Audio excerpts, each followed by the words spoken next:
Nesse vídeo vou compartilhar uma lista de livros que podem auxiliar pessoas que estão passando por um momento depressivo e também compartilhar a minha experiência relacionada a esse tema.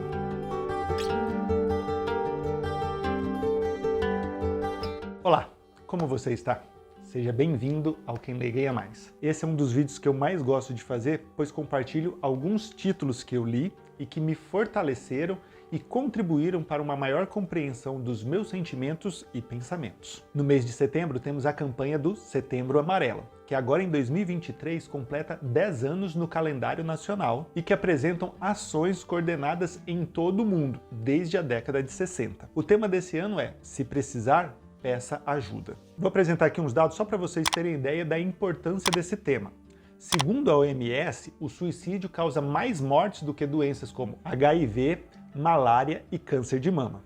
Entre os jovens de 15 a 29 anos, o suicídio foi a quarta causa de morte depois de acidentes de trânsito, tuberculose e violência interpessoal. De acordo com os dados divulgados pelo Ministério da Saúde em setembro de 2022, entre os anos de 2016 e 2021, houve um aumento de 49,3% nas taxas de mortalidade entre os adolescentes de 15 a 19 anos e um aumento de 45% entre os adolescentes de 10 e 14 anos. Um dos fatores que pode levar ao suicídio está a depressão e outros transtornos de humor. E nesse último ano eu passei uma das mais tensas e duradouras crises de depressão que eu já tive na vida. Ainda não estou 100%, mas estou bem melhor do que estava meses atrás. E aqui eu vou compartilhar alguns dos livros que eu li nesses últimos meses e que têm contribuído para eu lidar com esse problema na minha vida. Não estou dizendo que os livros vão resolver o problema, mas eles podem ser uma ferramenta a ser utilizada no processo de cura. Para a depressão, o recomendado é procurar um profissional de saúde, seja ele um psicólogo ou um psiquiatra. Esses profissionais é que são capacitados para tratar desses problemas. Os livros são apenas uma das coisas que podem ser utilizadas. Os livros que eu vou listar aqui não são apenas para as pessoas que estão passando por depressão, mas também para aquelas que estão convivendo com alguém que está passando por isso e aqueles que também querem aprender mais sobre o tema. Só lembrando, aqui na descrição eu coloquei o link para as resenhas dos livros que foram citados e também vai haver um link da Amazon. Comprando por esse link, você estará colaborando com esse canal. Então, vamos aos livros. Os primeiros livros que eu indico são aqueles que vão ajudar a entender o que é depressão. Primeiro, Como Ajudar uma Pessoa com Depressão, escrito pelo psicólogo Felipe Borges. Essa é uma leitura muito clara e objetiva, e tem capítulos bem curtos que vão nos ajudar a entender um pouco mais o que é depressão, quais são as variações da depressão, as 7 coisas mais importantes que alguém com depressão gostaria que você soubesse, o que fazer e o que não fazer com alguém com depressão. Também trata de um assunto muito importante, que é o suicídio, e como melhorar as nossas relações por meio da escuta. E ao final, o autor ainda apresenta algumas sugestões de leitura. A depressão, embora atinja milhões de pessoas mundialmente, ainda é uma doença parcial ou totalmente desconhecida. Preconceitos, estigmas e julgamentos morais a respeito dela são comuns e criam entraves para o tratamento e evolução desse quadro, que é importante dizer, tem cura. Entender que cada pessoa é única e tem sua própria história de vida significa dizer também que nem todas as dores ou sintomas vão se apresentar em todas as pessoas da mesma forma.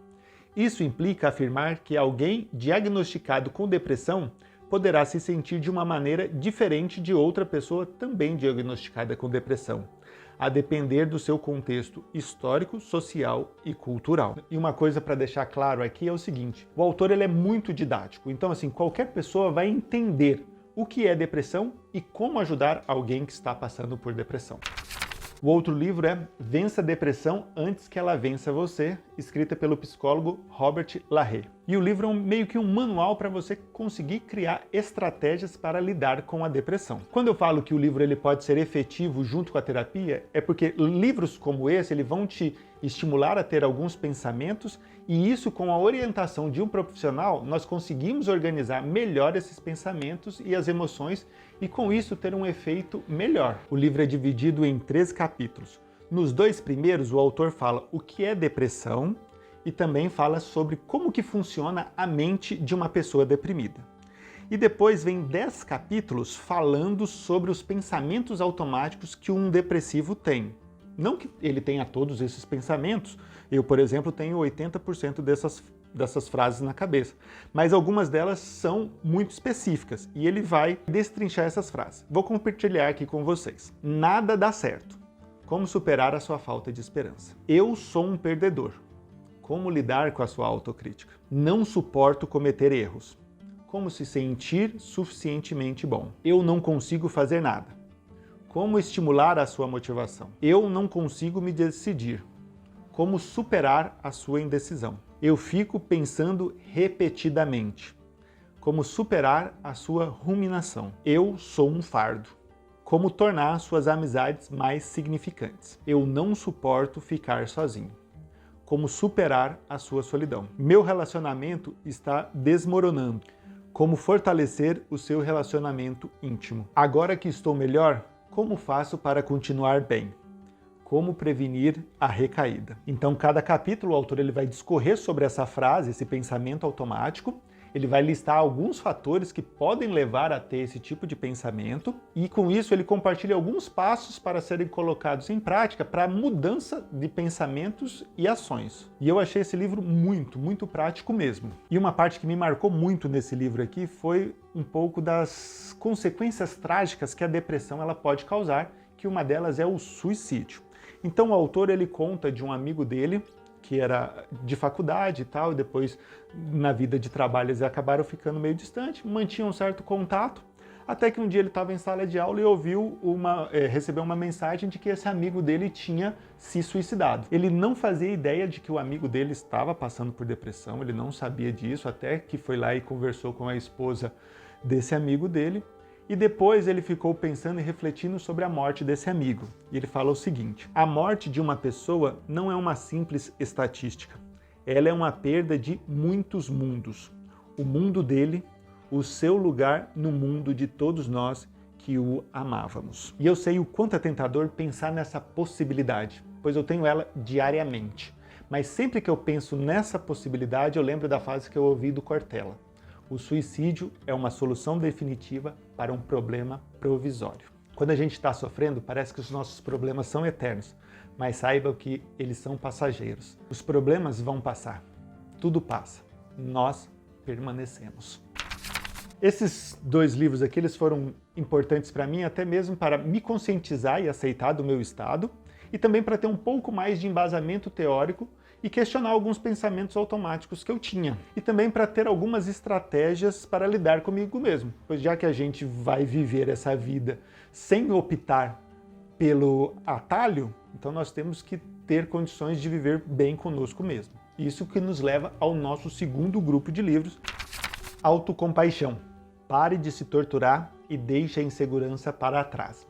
Escrito pela professora de psicologia Christine Neff. O objetivo principal desse livro é que nós possamos desenvolver a autocompaixão, pois na maioria das vezes a gente se trata pior do que como a gente trata os nossos amigos e até mesmo vários inimigos. Esse livro aqui é para a gente desenvolver aquele nosso diálogo interno, aquela vozinha que a gente tem conosco mesmo. A gente acaba se tratando muito mal e isso é muito comum, porque nós temos os nossos pensamentos automáticos e daí esses pensamentos automáticos fazem a gente cair num ciclo de falta de compaixão conosco mesmo. Então a gente acaba se tratando mal, falando de uma maneira grossa, ríspida e sem amor. E isso a gente acaba não fazendo com mais ninguém. Então por que a gente tem que tratar a gente pior do que a gente trata as outras pessoas? Então a autora faz a gente ter essa reflexão e incentiva a gente a ter mais autocompaixão. E o acúmulo desses diálogos violentos pode ser adoecedor. A autocompaixão é composta de 3 componentes principais.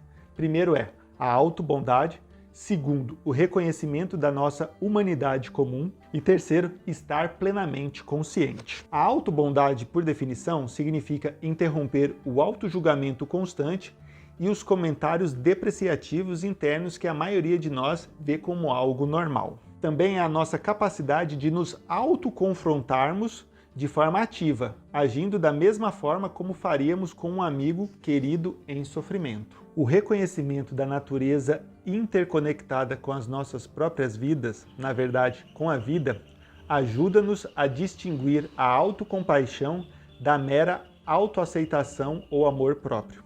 A compaixão é, por definição, relacional. E por que é importante essas conexões? A solidão decorre de sentimentos de que não pertencemos ou não estamos na presença de iguais. A solidão vem desse sentimento de desconexão dos outros, mesmo que estejamos a apenas a algumas polegadas de distância.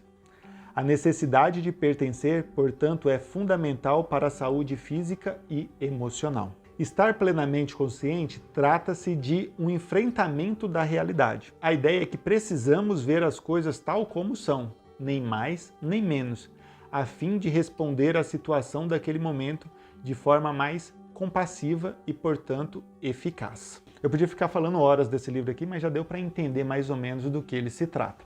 E ele me ajudou a ter bastante consciência sobre como eu me tratava. E depois disso eu tenho tido muito mais compaixão comigo mesmo do que eu já tive em toda a minha vida. E eu acho que essa seria uma leitura útil para todo mundo, mesmo a pessoa que tem ou não depressão, porque a gente só tem a ganhar quando nós cuidamos melhor de nós mesmos.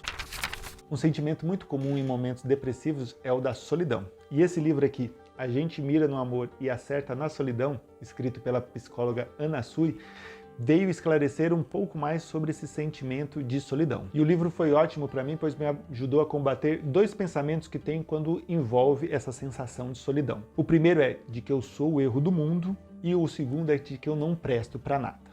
Esses pensamentos vêm na minha mente sempre quando eu me sinto só ou quando eu acho que eu vou ficar só. A autora ela deixa claro que a solidão ela existe não porque nós erramos, mas sim porque nós somos seres humanos e por sermos seres humanos únicos, é possível que em alguns momentos tenhamos essa sensação de solidão. Entender isso e não sentir-se culpado foi algo que me tirou um peso grande das costas dos meus entulhos emocionais. A autora fala bastante sobre amor, sobre solidão, e para mim um dos capítulos que eu mais gostei foi do amor-amizade. Descobrimos que a amizade é como a gente chama o amor que deu certo. Quantas vidas não foram salvas por amigos? Tendo a pensar que nossos amigos são aquelas pessoas que conhecem partes nossas que por vezes ficam de fora da parceria romântica. Nossos amigos são as pessoas que nos darão notícias de que nem tudo está perdido e de que há partes nossas que ficam com a gente e vez ou outra com eles. As amizades costumam ser uma espécie de backup. A tendência da amizade é poder, mais do que dividir, espalhar o amor. Nesse sentido, podemos pensar que o estado mais digno do amor é a amizade. No mais, cabe-nos a nós cultivar nossas amizades. Essas figuras que por vezes são as escadas de incêndio quando o prédio está pegando fogo. E não é sinal de juízo usar os elevadores. E nesses momentos depressivos, nada melhor do que ter a companhia de amigos. E é tão bom ter amigos que muitas vezes nos ajudam sem saber que estão nos ajudando. E para você, muito obrigado. E outro livro que eu gostei bastante, me ajudou a ver os meus sentimentos com outros olhos, foi O Lado Bom do Lado Ruim, do professor de psiquiatria Daniel Martins de Barros. Não existe consenso sobre quais são os sentimentos primários, mas os que mais aparecem na lista que os estudiosos fazem é a alegria, tristeza, medo, raiva e nojo. E não tem como viver sem sentir isso, não de maneira normal. E o que eu achei interessante foi a analogia que o autor faz sobre as emoções e as cores. Então a gente tem o círculo de cores, nos quais as misturas dessas cores elas geram novas cores, e da mesma forma é possível criar um círculo também onde de emoções primárias a gente pode tirar outras emoções. Entender a motivação desses sentimentos e olhar para os benefícios que a tristeza, o medo e a raiva elas podem nos trazer, nos ajuda a organizar cada vez mais os nossos sentimentos. Os objetivos desse livro são descobrir por que as emoções negativas são predominantes e, ao mesmo tempo, desenvolver meios de lidar com elas. Aqueles que aceitam melhor a tristeza, a raiva e a ansiedade apresentam menos impacto negativo, tanto na saúde física como no bem-estar emocional. Provavelmente, elas eram mais adaptadas a se livrar da bola de neve que costumam se formar quando sentimos algo ruim. Aquela tristeza por termos ficado tristes, que só nos deixa mais tristes e aumenta a tristeza por estarmos nos sentindo dessa maneira. Ou a raiva que vem contra a nossa vontade e nos deixa com raiva de termos ficado com raiva, aumentando ainda mais a raiva. Precisamos quebrar esses círculos viciosos. Para tratar da depressão é importante saber quais são os fatores que têm contribuído para esse estado, e a lista é enorme. 2 livros que eu li contribuíram para o meu autoconhecimento e me ajudaram muito a entender o que teve contribuição no meu estado depressivo. E o primeiro dele é Nação Dopamina, escrito pela psiquiatra Anna Lembke. E a autora se propõe a explicar o porquê o excesso de prazer está nos deixando infelizes e o que podemos fazer para mudar. No livro nós vamos entender o que é a dopamina e o porquê buscamos tanto ela. Vai falar sobre vícios e, para mim, foi muito importante fazer essa leitura porque eu consegui perceber como algumas coisas estavam me deixando viciado, e uma delas era a rede social. Tipo assim, a rede social ela tem sua importância, ela tem sua utilidade, é possível usar ela de uma maneira muito útil, agregando, crescendo, porém para mim ela não estava fazendo bem, até a ponto de eu ter que sair dela, porque aquilo ali estava me consumindo muito. Racionalmente, a gente olha principalmente para o Instagram e a gente vê aquelas pessoas postando foto, ali é um recorte da vida dela de um momento, na maioria das vezes, bom, bonito e muitas vezes com filtro. Porém, emocionalmente falando, eu via tudo aquilo, comparava com a minha vida e falava assim, tá errado, e isso só ia complicando um pouco mais os meus pensamentos. Então, assim, eu tinha necessidade de consumir cada vez mais a rede social para buscar um certo prazer, alguma coisa, e isso estava, de uma certa forma, me colocando cada vez mais para baixo. Então eu comparava os meus momentos ruins com um recorte bom da vida das pessoas, e isso só contribuiu mais para eu ficar pior. Então, muitas vezes a gente posta uma foto, tá sorrindo, mas ninguém faz ideia do que tá se passando na vida daquela pessoa. Então, assim, racionalmente eu consigo ter esse pensamento, mas emocionalmente eu não tinha. Por eu não estar saudável, o Instagram não estava sendo uma coisa boa para mim. Nada contra a rede social, mas ela contribuiu para eu chegar nesse estado. Então, assim, chegou o momento de eu ter que apagar e sair de lá porque não fazia sentido eu postar algo meu, alguma coisa, um sorriso, e fora do Instagram estar chorando, estar triste, porque assim, ninguém faz ideia do tanto de vezes que debaixo do chuveiro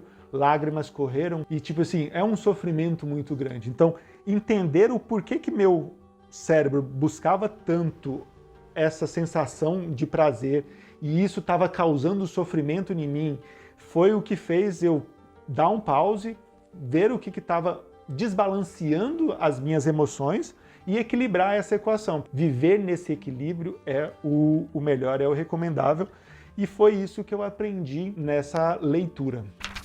Reinvente Sua Vida, escrito pelos psicólogos Geoffrey Yonge e Janet Klosko. Eles são os autores que meio que organizaram a teoria dos esquemas, que faz parte da linha de abordagem da terapia cognitivo-comportamental. Esse livro ele foi indicado pela minha terapeuta e apresentam 11 esquemas, quais são as suas origens, os impactos na vida da pessoa e a forma para poder mudar esses esquemas. E o que são esquemas? Os esquemas são padrões de funcionamento. Eles estão profundamente enraizados e, como vícios ou maus hábitos, são difíceis de mudar. Para mudá-los, é necessário estar disposto a experimentar a dor. E por que isso? Porque a gente aprende na nossa infância, na nossa forma de, até mesmo dentro da nossa educação, esses padrões de vida e a gente reproduz isso a vida inteira. Porém, viver dependente dos esquemas, isso causa uma certa dor e para sair dessa zona de conforto, também vai haver um pouquinho de dor. E quais são os esquemas? Existem os esquemas do abandono, desconfiança e abuso, privação emocional, isolamento social, dependência, vulnerabilidade a dano, defectividade, fracasso, subjugação, padrões inflexíveis, grandiosidade e arrogo. Então, em cada capítulo desses, os autores eles vão apresentar as principais características referentes a esses esquemas, quais são os pensamentos automáticos desses esquemas, como isso influencia na sua vida e quais são os passos para poder quebrar esses esquemas. É óbvio que a gente não vai deixar de ter alguns pensamentos automáticos, porque isso faz parte da nossa vida, isso é natural. O que o livro vai contribuir é como fazer para que esses pensamentos automáticos eles não direcionem totalmente a nossa vida. Que eles vão existir? Sim, vão existir, mas eles não podem governar a nossa vida.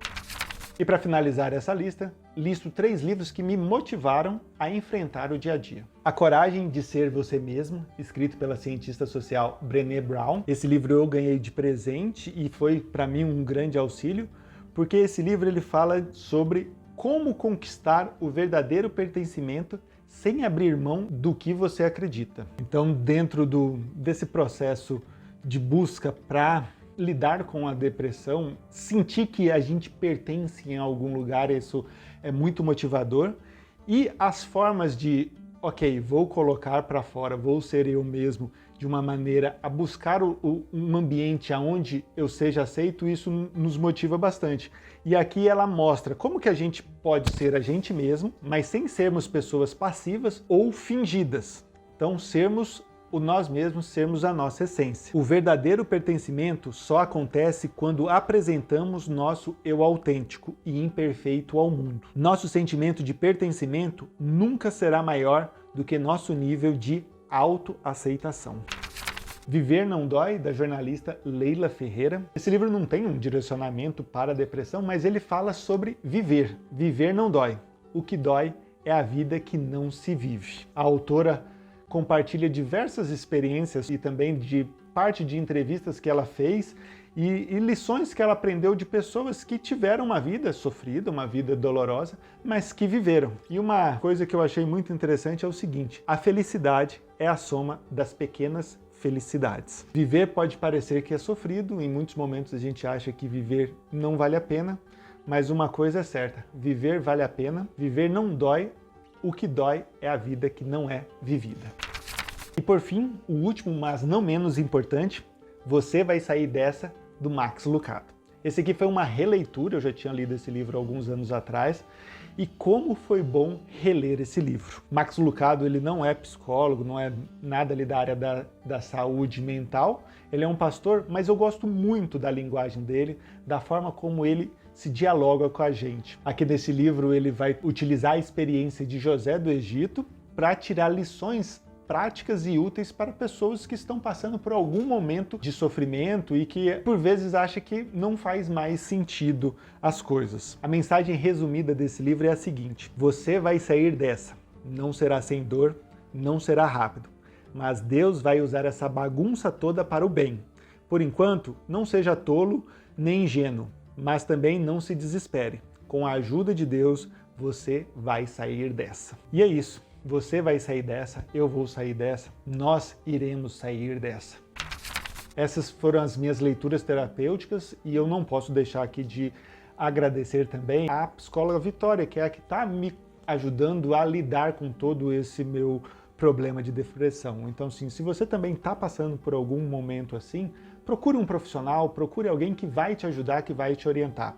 Esses livros a gente já discutiu grande parte deles em terapia, então muitas coisas que eu tenho colocado em prática na minha vida porque eu tirei aqui e com a ajuda dela eu consegui organizar esses pensamentos. Aos poucos a gente tem organizado essa casa que a gente considera ser a nossa mente, de forma a deixar os sentimentos, os pensamentos de uma forma organizada e dar sentidos reais para eles, tendo assim sempre essa consciência de que os pensamentos automáticos nem sempre são os pensamentos que refletem a realidade. E quando eu falo de terapia, é porque eu acredito bastante na terapia. Tenho até um outro livro que já foi feito resenha, já apareceu em listas aqui, que é Talvez Você Deva Conversar com Alguém, que é escrito também por uma psicóloga, que é a Lori.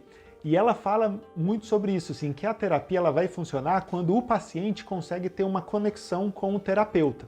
Então, se por algum acaso você não conseguiu ter essa conexão com o seu terapeuta, com a pessoa que você foi procurar, procure um outro terapeuta a ponto de ter essa conexão. Porque quando há essa conexão, vai haver uma abertura, a gente vai conseguir se sentir bem a ponto de abrirmos o nosso coração e sermos cada vez mais reais com eles, e quanto mais real nós formos, melhor será a sessão, melhor será o tratamento e melhor será o nosso progresso frente a esse problema. E quanto mais a gente se abre, mais o terapeuta ele tem ferramentas para nos ajudar. Aqui no canal você vai encontrar outras listas também que eu já fiz também sobre esse mesmo tema. Se você gosta desse tipo de assunto, eu sugiro que você se inscrever no canal para acompanhar as novas resenhas. Existem mais livros que estão na minha lista de leitura e que em breve também farão parte das resenhas aqui no canal. Tem até um livro que a minha psicóloga recomendou, que é esse aqui, Um Livro para Quem Adoeceu. A Ellen já fez essa leitura e eu vou fazer ela em breve também, e eu creio que vai contribuir muito, além de outros livros que estão aqui na lista e você pode acompanhar tanto aqui no canal quanto no Instagram. Esses foram os livros que me ajudaram esse ano. Se você tem alguma sugestão de livro, deixa aqui nos comentários, vai ser muito bom também até essa troca de informação. Os livros eles fazem bem para mim, eu gosto bastante desse tipo de conteúdo, porém existem também filmes, séries e até mesmo músicas que podem contribuir como ferramentas nesse processo. Então se você também tem indicação de filme, série, alguma coisa, deixa aqui nos comentários. Vamos fazer desse vídeo um guia de busca para conteúdos que nos ajudem a lidar mais com esses processos depressivos. Muito obrigado por assistir o vídeo até aqui. Se você gostou, não esqueça de curtir, compartilhe esse vídeo com seus amigos, com pessoas que você acha que vai ser útil essa mensagem e nos vemos em um próximo vídeo. Até mais!